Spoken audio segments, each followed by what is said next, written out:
Good morning class 11। हम लोग घर की याद पढ़ रहे हैं, कविता को पढ़ रहे हैं जिसके कवि हैं भवानी प्रसाद मिश्र। हम लोगों ने पिछली कक्षा में पढ़ा कि पांचवा मैं हूँ अभागा जिसे सोने पर सुहागा, पिताजी कहते रहे हैं प्यार में बहते रहे हैं, आज उनके स्वर्ण बेटे लगे होंगे उन्हें हेटे, क्योंकि मैं उन पर सुहागा बांध बंधा बैठा हूँ अभागा। यहाँ तक हम लोगों ने पिछली कक्षा में पढ़ा।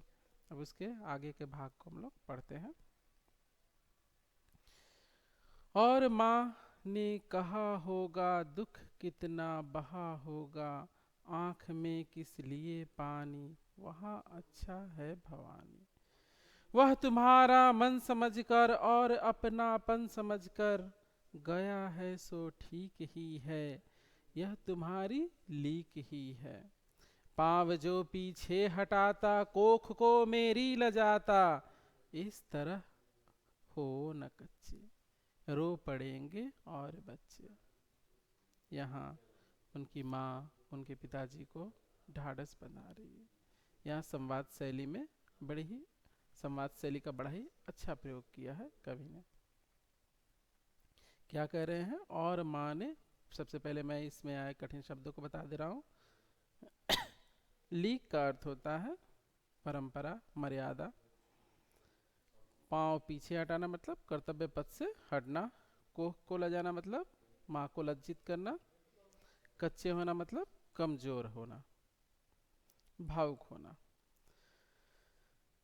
तो प्रस्तुत पंक्तियां भवानी प्रसाद मिश्र द्वारा रचित घर की याद कविता से ली गई हैं, जिसमें कवि भावुक होकर अपने माता पिता के संबंध में बता रहे हैं कि किस तरह से माँ पिताजी को ढाढ़स बंधा रही होगी।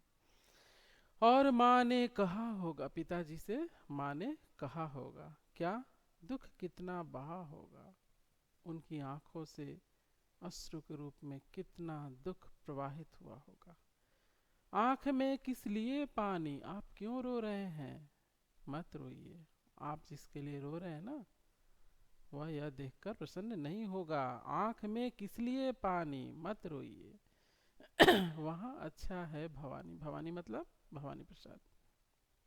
वहाँ अच्छा है भवानी, कारागार में हमारा बेटा अच्छा है, सुरक्षित है। वह तो कर्तव्य पथ पर ही तो चल रहा है ना, देश के लिए ही तो कार्य कर रहा है ना, तो फिर वहाँ अच्छा है, मत रोइए। वह तुम्हारा मन समझकर और अपनापन समझकर, क्या कह रही हैं? ढाढ़स बंधाते हुए कि वह आपकी भावनाओं को समझकर, आपके मन को समझकर, आप भी तो इस देश से इतना ही प्यार करते हैं, तो फिर आपकी भावनाओं को समझने वाला, आपके प्रति समर्पित रहने वाला गया है सो ठीक ही है। वह जो जेल गया है ना, कोई गलत नहीं है, ठीक है। कर्तव्य पथ पर आप चलिएगा तो समस्याएं आएंगी, बहुत सारी बाधाएं आएंगी, तो क्या उससे हम डर जाएंगे? नहीं। गया है सो ठीक ही है, यह तुम्हारी लीक ही है। यह तो आपकी मर्यादा, आपकी परंपरा ही है जिसका वो पालन कर रहा है। देश के लिए कुर्बानी देना यह तो हमारी परंपरा है, तो फिर वो गलत क्या है? अगर उसके लिए वो जेल गया है, उसको कारावास मिला है, तो कोई बात नहीं। यह आपकी सीख है, आपकी मर्यादाएं हैं, हमारी परंपरा है, तो इसमें कुछ भी गलत नहीं है, इसके लिए अधीर होने की आवश्यकता नहीं है। पांव जो पीछे हटाता, अगर वह अपना पांव पीछे हटाता, कर्तव्य पथ से विचलित होता, जो हमने उसे सीख दी है, जो हमने देश प्रेम की भावना उसके भीतर भरी है, अगर उससे वो पीछे हटाता पांव, तब ठीक नहीं होता। कोख को मेरी लजाता, मुझे जननी को लज्जित करता। सोचिए उनके माँ के भीतर कितना देश के प्रति सम्मान की भावना है। उनमें देश के प्रति कितनी, मतलब कितनी ज्यादा भावनाएं भरी हुई हैं कि वह क्या कह रही हैं कि अगर वो पांव पीछे खींच लेता तो वह मेरी कोख को लज्जित करता, यानी मुझ जननी को लज्जित करता। इस तरह हो न कच्चे, आप इस तरह से कमजोर मत होइए, भावुक मत होइए।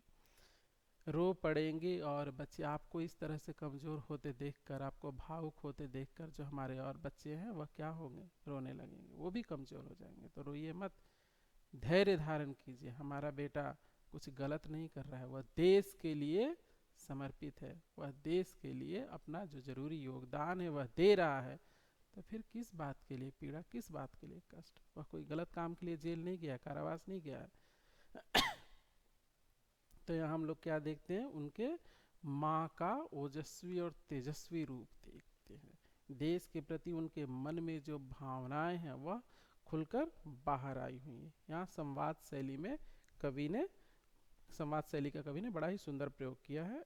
इसके साथ साथ पाँव पीछे हटाना और कोख को लजाना मुहावरों का प्रयोग किया गया है। और इसकी भाषा सरल, सहज और प्रभावोत्पादक है, भावानुकूल है।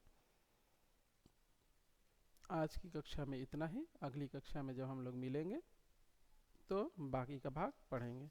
तो मिलते हैं अगली कक्षा में और पढ़ते हैं घर की याद।